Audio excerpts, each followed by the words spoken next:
long before time existed. Before the stars, the earth, or even the idea of life itself, there was only the void. A void so vast, so silent, that even thought dared not enter. But from this nothingness, something unimaginable stirred, a force beyond comprehension, a dual god named Amadiotl. Amadiotl was both one and two at the same time, a paradox, a mystery, the beginning of everything. And from this god came not only life, but power, ambition, betrayal, and cycles of creation and destruction that would shape the cosmos itself. What if I told you that everything you see, the sun, the moon, the rivers, even humans, are part of a story written in fire, wind, water, and sacrifice? That the universe itself has been built and rebuilt, not once, but 5 times. And that the sun you see today continues to move only because of the courage and blood of gods and mortals. In the next few minutes, you will witness the rise and fall of gods, the birth and destruction of suns, and the creation of humanity itself. This is the legend of the 5 suns. From the void emerged Tezcatlipoca and Tezcatlipoca, the lord and lady of sustenance.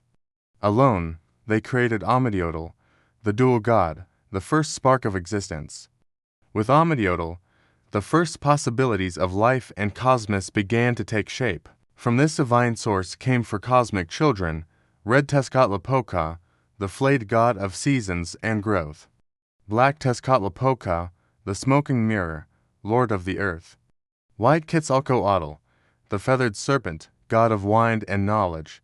And blue Huitzilopochtli, the hummingbird of the south, god of war. Even with their immense power, the void below whispered of creation, of worlds waiting to exist, of life yet unborn. And so, the children of Amadiotl decided they would shape a world, and fill it with life, fire, water, and sacrifice. Before light pierced the void, before even the concept of life, there was nothing but an endless, silent darkness.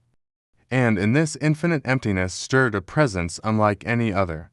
Amadiotl, the dual god, both one and two, male and female, beginning and end. Amadiotl was born from the union of Tezcatlipoca, the lord of sustenance, and Tezcatlipoca, the lady of sustenance. Alone, they existed as the source of all potential, the heartbeat of the universe, the birth of the 4 children, red Tezcatlipoca, black Tezcatlipoca, white Quetzalcoatl, and blue Huitzilopochtli, cosmic forces, each embodying direction, color, and raw power. They dwelled in the 13th heaven, above the stars, yet the void below called to them, whispering of worlds yet to be born, the first attempt at creation. The first attempt was simple. Quetzalcoatl and Huitzilopochtli ignited a spark meant to become the sun, but it was weak, only half a sun, a flickering promise. From the earthless void, they shaped the first humans, Oximoco, who could spin threads and weave fate, and Tezcatlipoca, the man who would till the land. To Oximoco, the gods gifted maize, some kernels magical, capable of healing or revealing the future. Their descendants would become the Mace Walton, caretakers of the fragile world, the birth of time and the underworld. Yet there was no time, so the gods carved the first calendar, 20 days in a month, 18 months in a year, 360 days. The world now had rhythm, and destiny could unfold. Next came Mictlan, the underworld. 2 gods would rule it, Mictlantecuhtli, the skeletal lord, and Mictecaciatl, his shadowed queen. Life above and death below were now in balance, the first cycle of existence set into motion, even with humans, a half-sun, and the underworld in place. The gods were not satisfied. The sun was weak, the world fragile, and the void whispered threats of chaos. What happened next would change the course of the universe forever. As the gods would enter their first battles, giants would rise, and the cosmos itself would tremble under the power of divine wrath. This is where the story of the 5 suns truly begins. The first sun shone, but its light was weak, a pale ember struggling against the endless darkness. It was not enough to sustain life, and yet, life had begun. From the void, Quetzalcoatl and Tezcatlipoca had shaped the first humans, Oxomoco and Zapactnal. They tilled the invisible soil, wove threads of destiny, and carried the fragile hope of creation in their hands.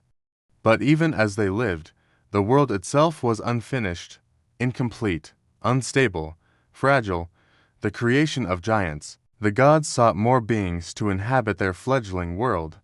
From the remnants of their first failed creations, they molded a race of giants, colossal, terrifying, and immensely strong. These giants lived on pine nuts alone, their jaws strong, their hands able to uproot trees as though they were mere reeds. For hundreds of years, they roamed the land, filling it with raw power, yet ignorant of mercy, bound only to the strength gifted by the gods. The first son Tezcatlipoca himself looked upon these giants and the fragile humans alike. For centuries, he shone upon them, an indifferent observer, until a new force stirred in the hearts of his brother gods. Tezcatlipoca becomes the sun the gods debated. The sun was too weak, the giants too wild, the humans too fragile. Something had to be done. Tezcatlipoca, the powerful black god of the smoking mirror, stepped forward, not to destroy, but to embody, to become the sun itself, and so, with a roar that shook the heavens, he transformed. His body became fire, his eyes, twin beacons of divine light, and the first sun blazed across the newborn sky, illuminating the vast, empty lands for the first time. The fall of the giants. For 676 years, the first sun illuminated the world. And for 676 years, the giants ruled, until Quetzalcoatl, the feathered serpent, decided it was time for balance. The battle was monumental. Quetzalcoatl struck the sun god with a mighty club, forcing him into the ocean. From the depths, Tezcatlipoca rose, transformed into a massive jaguar, his shadow blotting out the light. The giants, mighty though they were no match for his wrath. One by one, they fell. Trees that once trembled beneath their strength were torn asunder. Rivers of destruction followed in his wake. And the first age of humanity and giants ended in fire and shadow. The first sun ends, a tease for next era. The jaguar rose into the heavens, its form immortalized as the constellation that still marks the night sky. The first sun had ended, its age of giants and pale light now a memory carved into the cosmic fabric. And yet, the universe was not finished. The gods would not rest, for the second sun was already stirring in the void, and with it came wind, chaos, and a new cycle of life, one that would challenge humanity, gods, and the very fabric of the world. What happened to the survivors of the first sun? How did the gods continue their struggle for the heavens? And which sun would rise next, to shine, or to destroy? These are the questions that will guide us into the age of the second sun. After the fall of the first sun, the world was silent, scorched, scarred, and empty of giants. The humans who had survived the cataclysm looked up in awe at the faint light of the sun, trembling before the power of gods beyond comprehension. Quetzalcoatl, the feathered serpent, stepped forward to restore balance. He became the second sun, a bright, radiant force to nurture life. And thus began the age of wind, life under the second sun. Under Quetzalcoatl's watch, the world flourished anew. Humans cultivated pine nuts, their lives modest but meaningful. The forest whispered with the growth of plants, rivers sang their songs, and the wind carried the prayers of the first generations of humanity. For centuries, life seemed stable, peaceful even, but the peace of mortals is always fragile when gods are at play. Tezcatlipoca's wrath. Tezcatlipoca had not forgiven the feathered serpent for striking him into the ocean. His wrath had been silent, patient, biding its time. And then, after centuries of quiet, it erupted. With a voice like the roaring storm, he summoned a wind so fierce that it tore across the lands. Trees that had grown for centuries were uprooted. Mountains shook, and rivers boiled in chaos. The humans were powerless against the fury of a god scorned. The age of wind ended not in death alone, but in transformation. Those who survived the cataclysm were changed, warped by divine power. The humans became monkeys, fleeing into the jungles to escape the relentless storm of Tezcatlipoca, the curse of the second sun. The second sun's era, though bright and nurturing at first, ended in chaos. The wind was relentless. Trees became prisons and tombs. Rivers carried away the remnants of life, and humans learned the terrifying lesson that no matter their devotion, the gods' whims were absolute. And in this transformation, a lesson was etched into the very soul of humanity: the gods' power is eternal, and their will is unstoppable. Life could be granted, and life could be taken, often at the same moment, the looming third sun. But the gods were not finished. The second sun had fallen, yet the universe demanded continuation. A new era was stirring, the third sun, to rise under the gaze of the god of rain, Tlaloc. This sun would be different. Its reign would be shorter, fraught with fire and destruction, and humanity itself would face transformation stranger and more terrifying than before. The cycle of creation, destruction, and transformation was relentless. One sun ends, and another rises, each carrying its own lessons, horrors, and gifts. But what would the third sun bring? How would humanity survive when fire fell from the sky, and the gods themselves descended to judge the world? After the violent winds of the second sun, the world lay in ruin. Those who had survived the storms of Tezcatlipoca now dwelled as monkeys in hidden jungles, their cries lost beneath the wrestling canopy. But the gods' work was far from complete. A new sun was to rise, the third sun, under the dominion of Tlaloc, the god of rain, storms, and life-giving waters. Tlaloc becomes the sun. Tlaloc, lord of storms and rain, claimed the sky. The third sun's light shone with a peculiar shimmer, neither weak nor harsh, but a force that commanded attention. It nourished the lands with rain, filling rivers, lakes, and forests. Humanity had a brief respite from chaos, a fragile hope under this new sun. For 364 years, Tlaloc's reign allowed humans to thrive on the seeds of water plants, as the rains ensured fertility and abundance. Yet the gods never forget their dominion, and peace is always temporary in a world ruled by divine forces. Quetzalcoatl's fire. Quetzalcoatl, ever vigilant and wary of unchecked divine power, observed Tlaloc's world with unease. He saw that humanity, though nourished, had grown complacent. And so, he unleashed a rain of fire, celestial flames descending from the heavens, scorching forests and settlements alike. The devastation was swift. The humans who survived the inferno were transformed. No longer bound to the earth, they were given wings and the freedom of the skies. They became birds, fleeing the flames, forever reminding the world of divine wrath and mercy intertwined. The cosmic lesson. The third sun's era was brief, yet it was a lesson carved into the fabric of existence. Life is fragile, destruction is inevitable, and the gods' whims are absolute. Tlaloc's rains and Quetzalcoatl's fire symbolize duality, creation and destruction, mercy and judgment. Humanity, forever shaped by these forces, learned that survival depends on vigilance, reverence, and respect for powers far greater than themselves. Prelude to the fourth sun. But even as the ashes cooled and the birds soared into new skies, the universe demanded another transformation. The fourth sun was preparing to rise, not under rain, not under fire, but under the gentle yet relentless power of water itself. Quetzalcoatl, the jade skirt goddess, would claim the sky, and with her rain, floods would wash over the lands, altering life, reshaping humanity, and testing the bonds between gods and mortals. The cycle of suns continued, each age more fragile and terrifying than the last. The question remained, could humanity endure the fourth sun, or would it fall as all previous creations had? The third sun had ended in fire. Humanity had survived as birds, but the gods were not finished. The universe demanded another sun, another cycle of creation, destruction, and transformation. This time, the sun would rise under the gentle yet merciless power of water. Quetzalcoatl, the jade skirt goddess, ruler of rivers, lakes, and floods, would claim the sky as her dominion. Quetzalcoatl becomes the sun. Quetzalcoatl's light was serene, her gaze calm yet all-consuming. Her rain promised abundance, for water nourishes life. Forests drank, rivers swelled, and the land thrummed with vitality, but water, when unchecked, can become a force of destruction.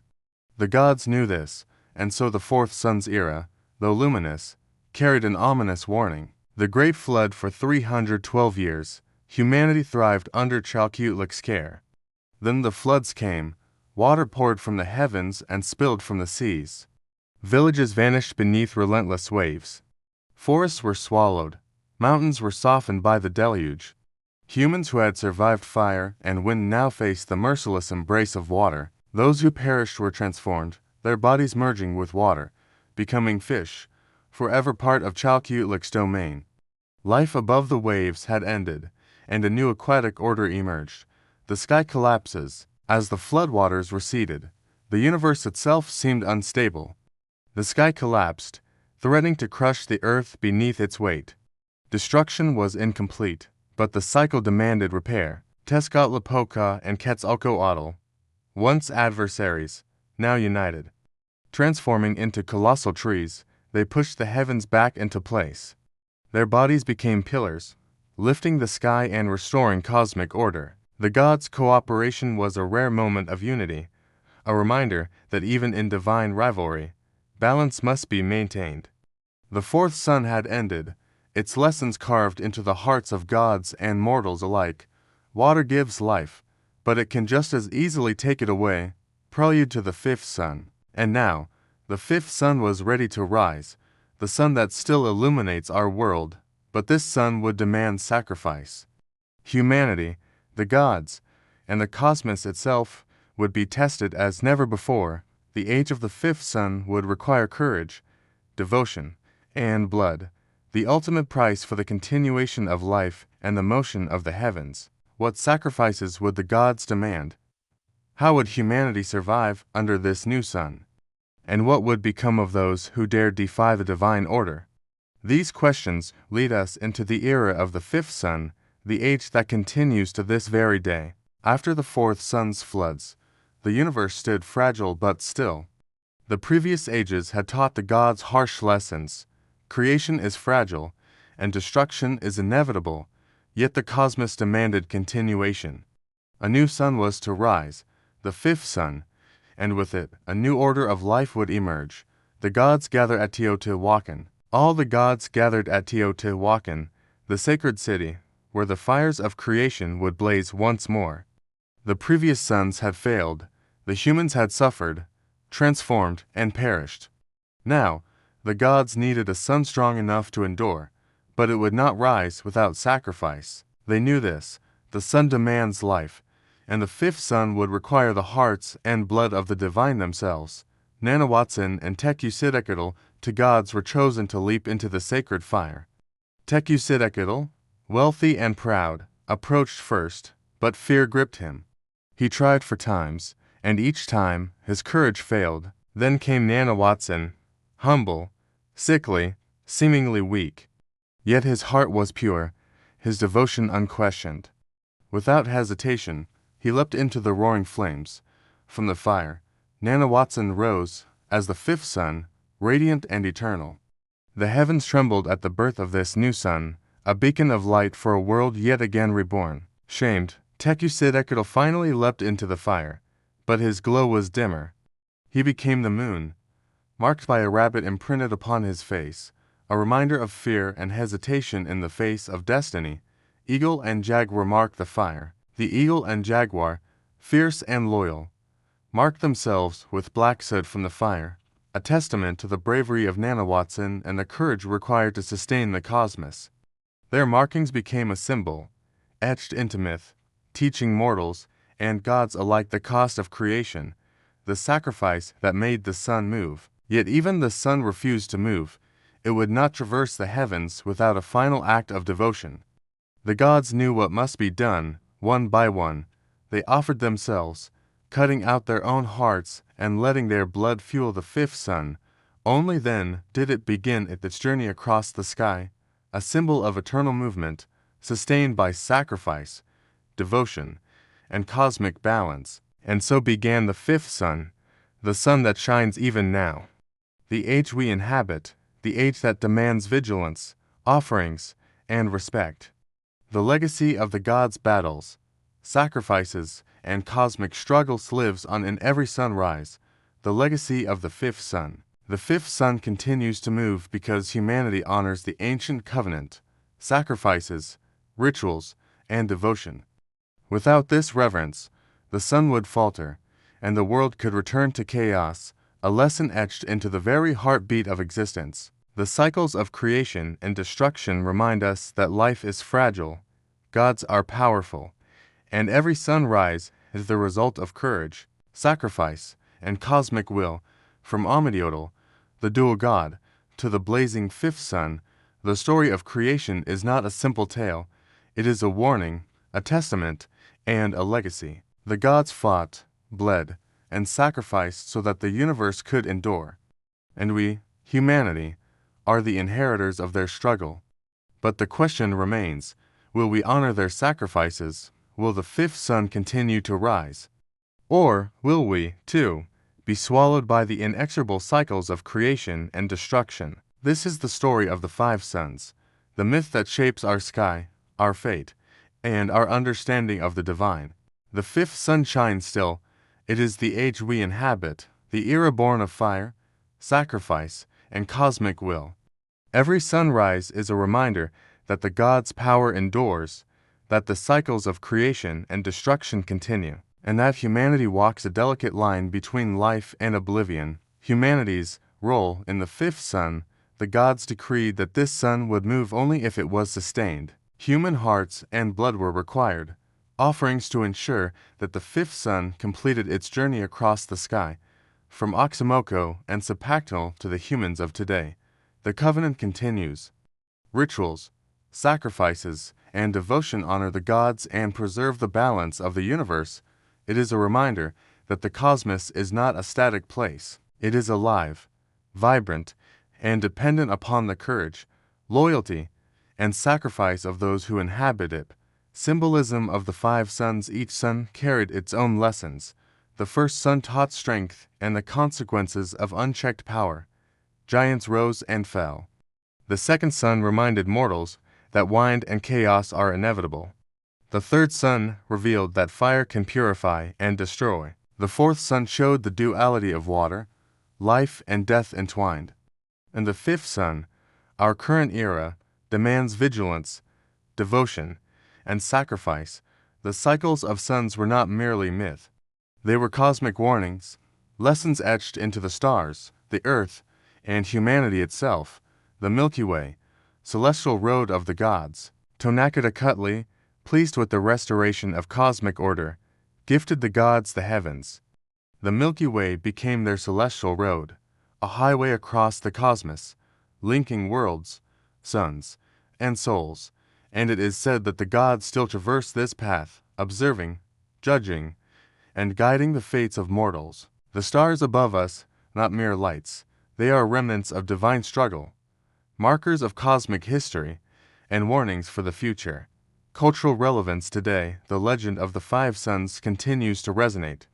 From festivals honoring the sun and rain to rituals recalling the sacrifices of gods and humans, the story is alive. It reminds us that life is fragile, that courage is eternal, and that the balance between creation and destruction shapes the world we inhabit every day. Epic cinematic wrap-up. The Aztec Creation Myth is more than a story. It is a tapestry of cosmic struggle, divine sacrifice, and eternal cycles. It is a reminder that the universe is alive, and that every sunrise, every storm, every flood and fire, carries the echoes of gods who fought for existence itself. From Amidiotl, the dual god, to the blazing fifth sun, humanity has witnessed, endured, and survived. And as we look up at the sun today, we remember, our world is built on the courage of gods, the devotion of humans, and the eternal dance of creation and destruction. This is the legend of the five suns, a story of gods, mortals, and the cosmos itself, reminding us that every dawn is a victory, every sunset a warning, and every star a witness to the eternal struggle that shaped our universe.